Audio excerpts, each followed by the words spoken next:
Morning and happy Wednesday. Today we are looking at Harriet Jacobs and John Marrant.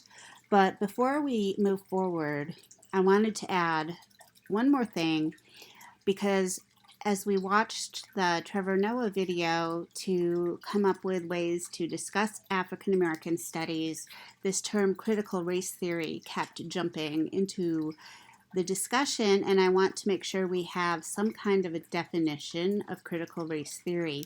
So I went to the library databases and I used this reference book and I added it into the compiled citations that I will make available for everybody to use so that you don't have to make your own work cited.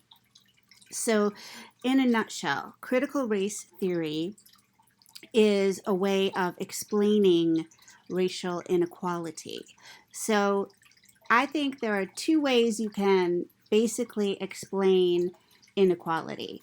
The first way, and this is my opinion, that there are just two ways, but the first way is that people of color and African Americans in the United States statistically have not gained as much wealth and don't have the same educational opportunities and tend to live in poverty or become incarcerated more often because there are institutions in the United States, particularly the legal system, the educational system, and some social policies that come from the government that create that inequality. That's the first way to explain why it exists, and a theory is an explanation. The second explanation, and the only other one that I can think of, is that Black people are different from white people and not as good as white people.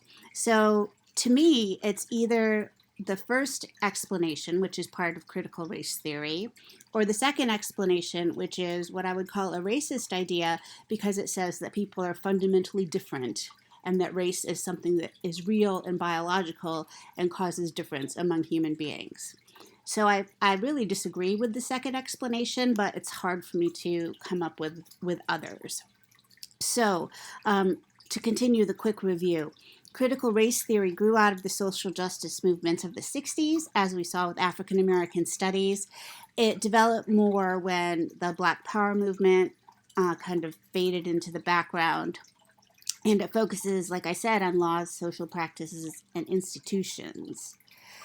The people who practice it are always interrogating and challenging what are supposed to be objective norms, such as merit. So if you've heard the term white privilege, it makes the argument that how we judge merit isn't really colorblind, and that we all have implicit racial bias. And studies do show that regardless of whether we're Black or white or Latino or Asian or any mix of races or any other race, we all have implicit racial bias.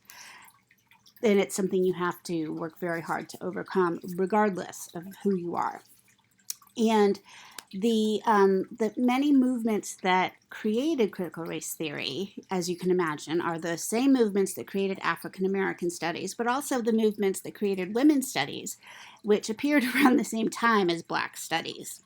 And all of those movements interrogate or think about or observe the relationship between power, money, political power, cultural influence, and your social role.